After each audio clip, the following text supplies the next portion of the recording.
Shalom Bapak Ibu Saudara-saudara, saya berharap bahwa Bapak Ibu Saudara-saudara yang menyaksikan tayangan ini dalam keadaan baik-baik saja. Dalam kesempatan ini Bapak Ibu Saudara-saudara, kita akan membaca firman Tuhan dalam kitab Galatia pasal 6. Mari Bapak Ibu Saudara-saudara, kita siapkan diri untuk mendengarkan firman Tuhan.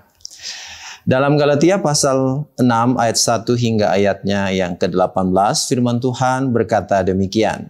Saudara-saudara, kalaupun seorang kedapatan melakukan suatu pelanggaran, maka kamu yang rohani harus memimpin orang itu ke jalan yang benar, dalam roh lemah lembut, sambil menjaga dirimu sendiri, supaya kamu juga jangan kena pencobaan.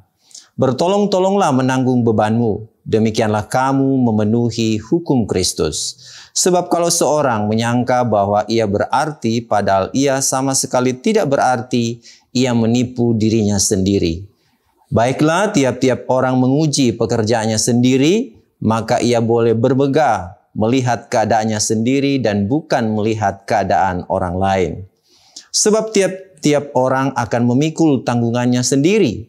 Dan baiklah dia yang menerima pengajaran dalam firman membagi segala sesuatu yang ada padanya dengan orang yang memberikan pengajaran itu. Jangan sesat, Allah tidak membiarkan dirinya dipermainkan, karena apa yang ditabur orang itu juga yang akan dituainya. Sebab barang siapa menabur dalam daging, ia akan menuai kebinasaan dari dagingnya. Tetapi barang siapa menabur dalam roh, ia akan menuai hidup yang kekal dari roh itu. Janganlah kita jemu-jemu berbuat baik, karena apabila sudah datang waktunya, kita akan menuai jika kita tidak menjadi lemah. Karena itu, selama masih ada kesempatan bagi kita, marilah kita berbuat baik kepada semua orang, tetapi terutama kepada kawan-kawan kita seiman. Lihatlah bagaimana besarnya huruf-huruf yang kutulis kepadamu dengan tanganku sendiri. Mereka yang secara lahiriah suka menonjolkan diri, merekalah yang berusaha memaksa kamu untuk bersunat, hanya dengan maksud supaya mereka tidak dianiaya karena salib Kristus. Sebab mereka yang menyunatkan dirinya pun tidak memelihara hukum Taurat, tetapi mereka menghendaki supaya kamu menyunatkan diri, agar mereka dapat bermegah atas keadaanmu yang lahiriah.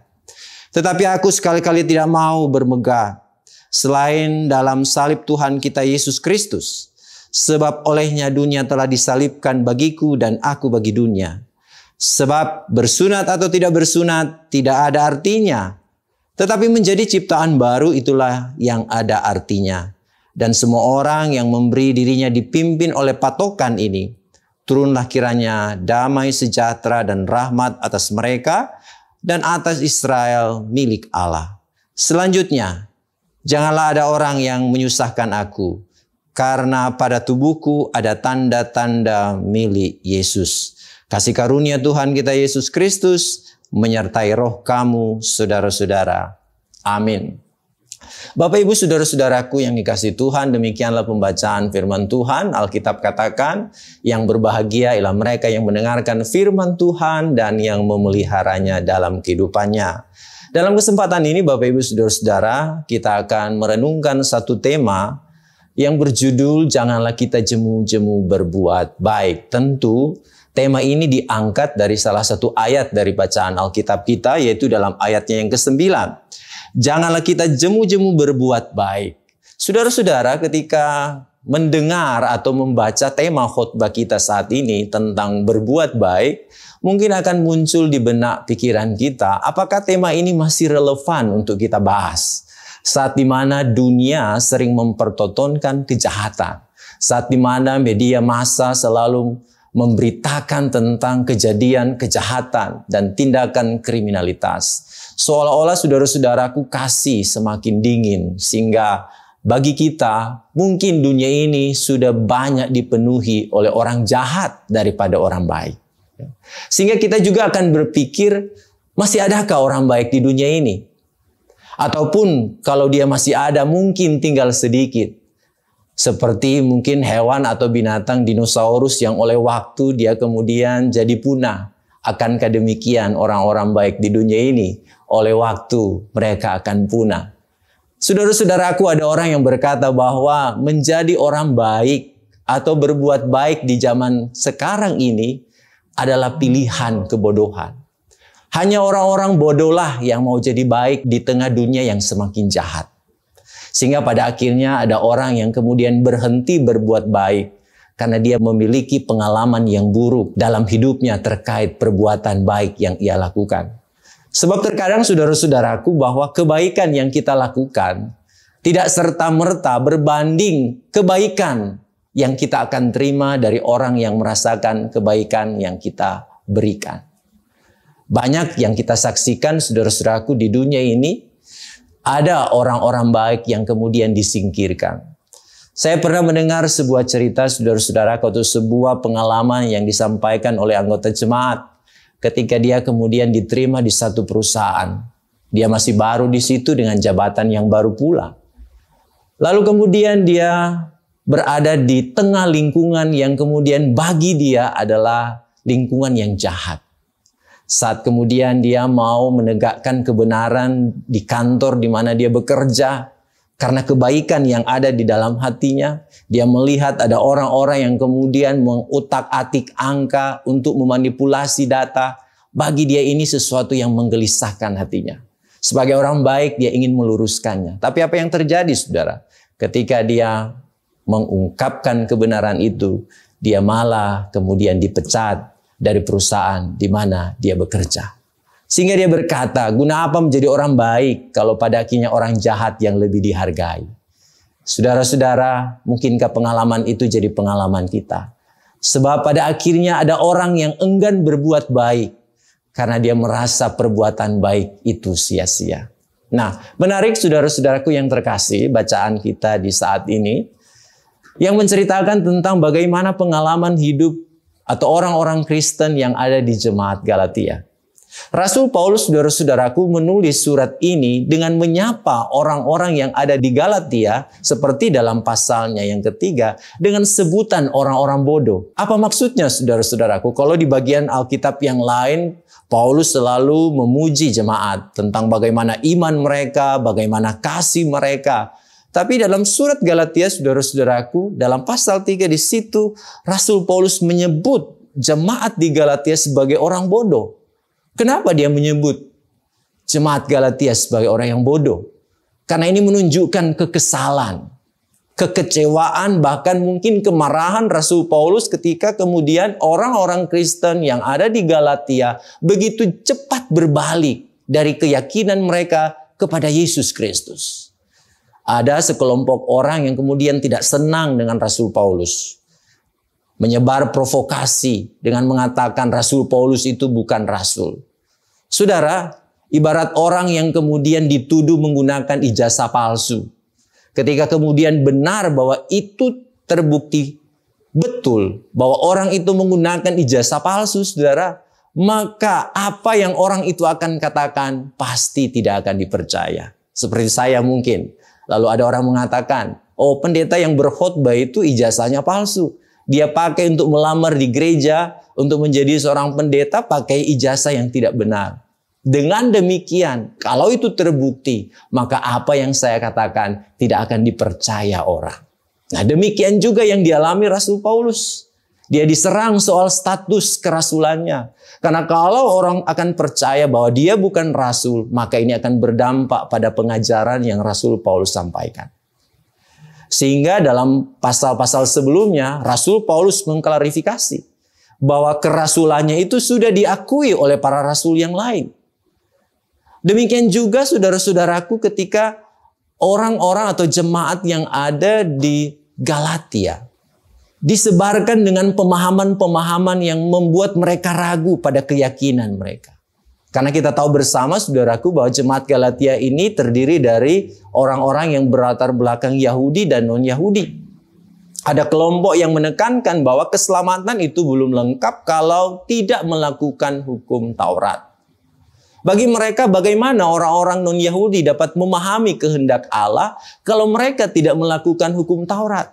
Soal sunat lah, soal makanan lah, soal sabat. Tapi hal ini dibantah oleh Rasul Paulus. Bukan karena melakukan hukum Taurat manusia diselamatkan. Tetapi manusia diselamatkan karena dibenarkan oleh iman. Nah, orang-orang yang beriman adalah orang-orang yang menerima Yesus Kristus sebagai juru selamat.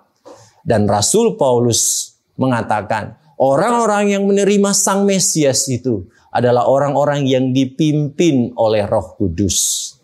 Dalam Galatia pasal 5, Paulus menguraikan, orang yang dikuasai Roh Kudus bisa kita lihat dari buahnya. Saudara, jika kita ingin menentukan apakah buah mangga yang ada di tangan kita atau di halaman kita ini berbuah manis atau tidak, kita tidak mungkin akan makan daunnya. Kita tidak mungkin akan makan kulitnya. Kita pasti akan makan buahnya. Dari situ kita akan menentukan, oh pohon ini buahnya terasa manis. Demikian juga orang Kristen akan dilihat benar bahwa dia adalah orang Kristen dari buah yang kemudian dia hasilkan. Salah satu yang diuraikan oleh Rasul Paulus ketika berbicara soal buah roh adalah kasih. Yang itu kemudian Rasul Paulus katakan dalam bacaan Alkitab ini, orang yang hidup di dalam Kristus adalah orang yang memenuhi hukum Kristus. Apa itu hukum Kristus, saudara-saudara? Dalam bacaan Alkitab ini seperti yang tertulis dalam ayatnya yang kedua, di situ dikatakan, bertolong-tolonglah menanggung bebanmu.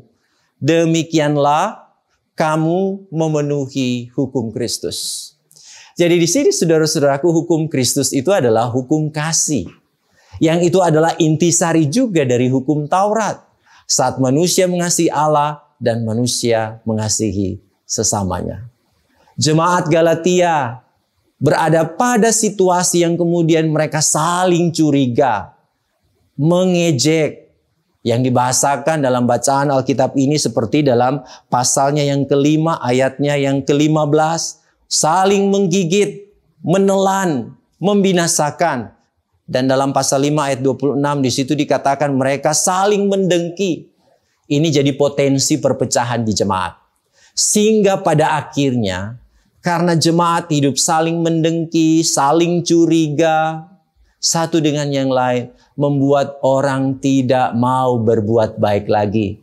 Kenapa saya mau berbuat baik di tengah dunia yang semakin kacau? Kenapa saya mau berbuat baik kalau kemudian orang-orang di sekitar saya itu jahat? Nah, saudara-saudaraku, tentu kita memahami sebagai orang Kristen, berbuat baik itu bukan agar kita mendapatkan keselamatan. Tapi berbuat baik adalah tanda dari orang yang sudah diselamatkan. Kita tidak diselamatkan karena perbuatan baik kita. Tapi karena kita diselamatkan, maka kita diubahkan jadi baru. Itulah yang dalam ayatnya yang ke-15 dikatakan oleh Rasul Paulus, menjadi ciptaan baru. Hidup di dalam roh. Dan orang yang dikuasai roh, salah satunya akan dia hidup dalam kasih. Memenuhi hukum Kristus. Yang seperti dalam ayatnya yang kedua dikatakan bertolong-tolonglah. Saudara-saudaraku, bertolong-tolonglah menanggung bebanmu. Mungkin di zaman ini saudara-saudara akan berpikir seperti ini. Saya saja punya beban, guna apa saya mau menanggung beban orang lain? Saya juga punya masalah. Kenapa saya harus mengurusi masalah orang lain?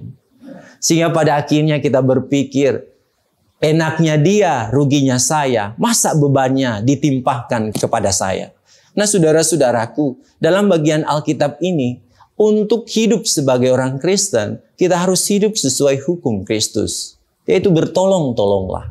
Nah, bagaimana kita hidup bertolong-tolong?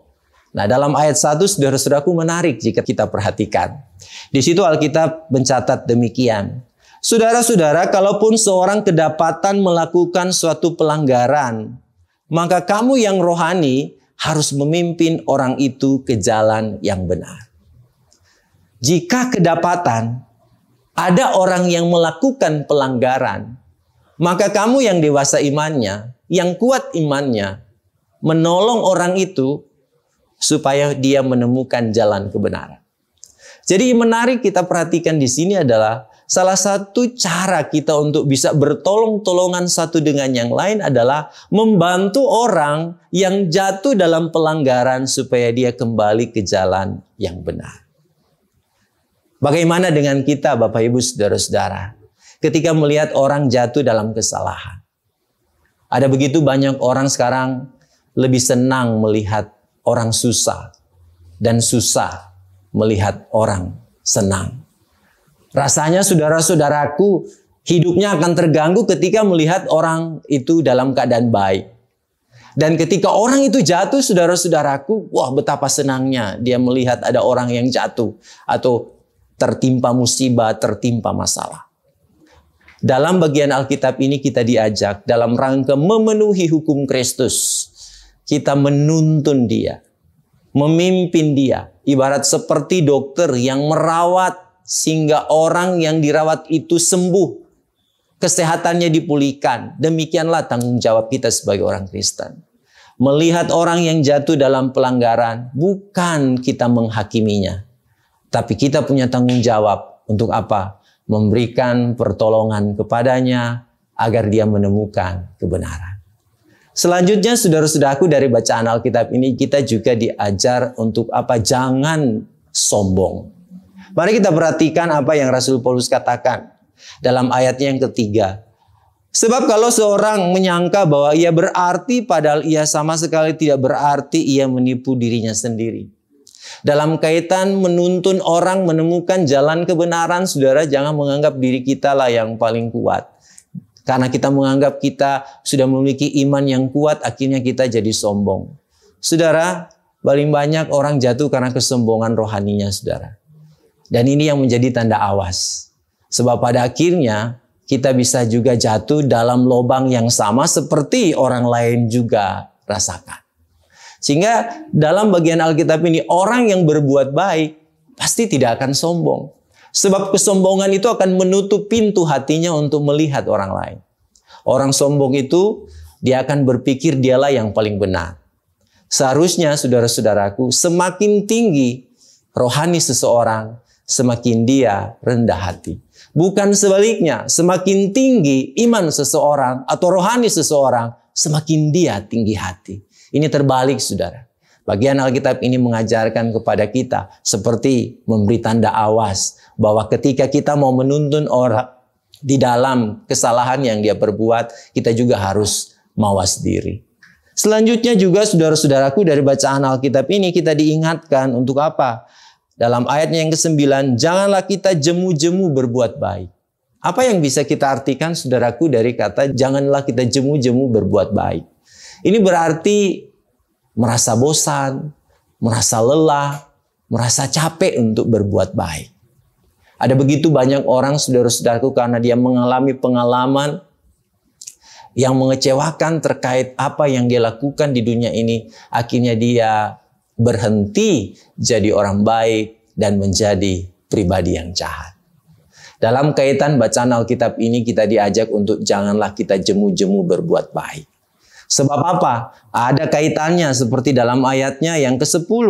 Selama masih ada kesempatan. Saudara, Tuhan masih memberikan kepada kita kesempatan.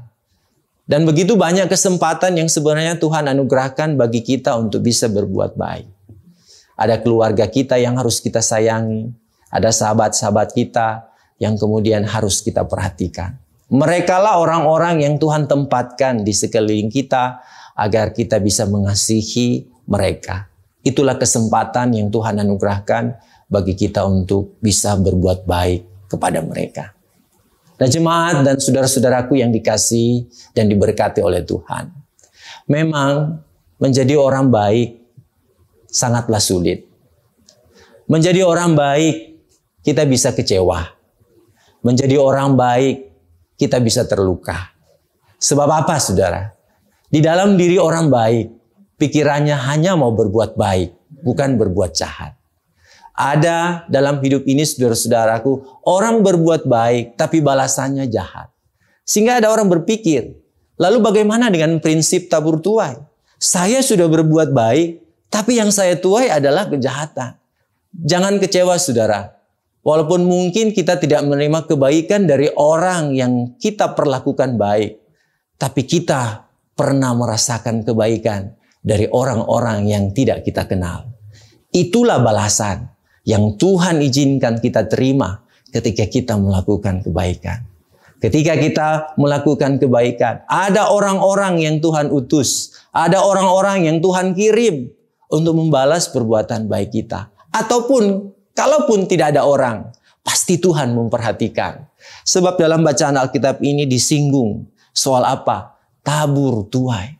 Allah tidak bisa dipermainkan. Karena apa yang kau tabur, itulah yang kau tuai. Berbuat baik, saudara-saudaraku, tidak harus besar. Tidak harus dengan melakukan perkara-perkara yang hebat yang harus diliput kamera. Berbuat baik itu bukan tindakan musiman. Ketika ada peristiwa, kita jadi orang baik.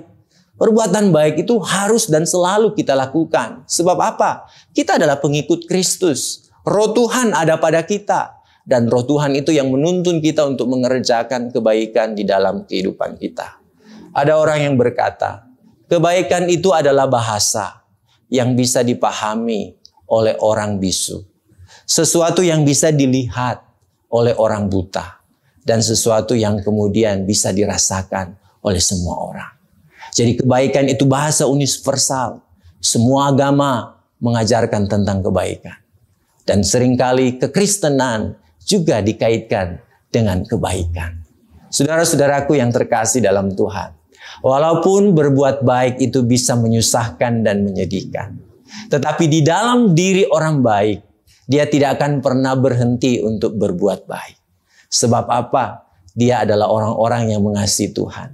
Perbuatan baik itu, saudaraku, bukan urusan saya dengan orang lain. Tapi perbuatan baik itu, saudara, urusan saya dengan Tuhan. Ada orang yang berucap begini. Suatu ketika kita menghadap Tuhan, Tuhan akan meminta pertanggungjawaban dari kita. Bukan apa yang orang perbuat padaku, tapi apa yang kita perbuat pada orang. Oleh karena itu, selama masih ada kesempatan seperti ajakan firman Tuhan ini, janganlah kita jemu-jemu berbuat baik. Jangan biarkan kebaikan itu berhenti padamu. Kebaikan itu harus diteruskan. Kebaikan itu tidak hanya bicara soal keharusan. Saya berbuat baik karena dia berbuat baik padaku. Tapi kebaikan itu selalu berbicara soal apa? Ketulusan. Walaupun orang itu membenciku, tapi kewajibanku adalah berbuat baik padanya. Memang sulit, saudara.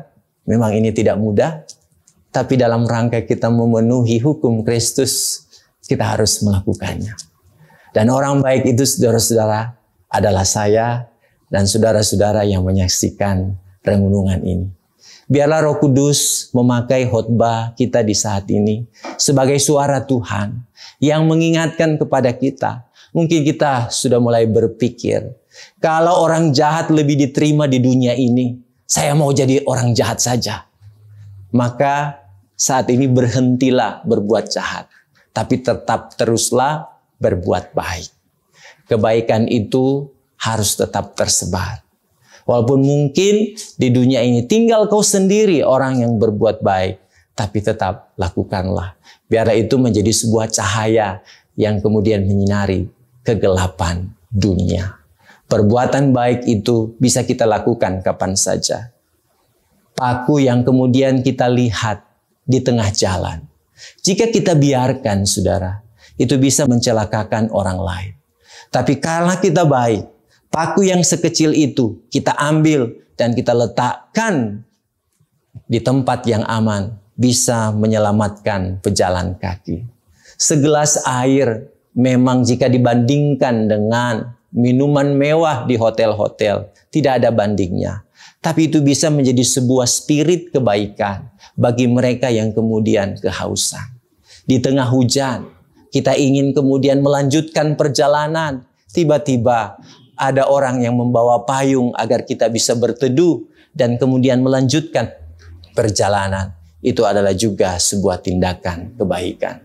Jadilah baik, Bapak Ibu Saudara-saudara, karena dengan demikian kita akan memenuhi hukum Kristus. Tuhan memberkati Bapak Ibu Saudara-saudara. Amin.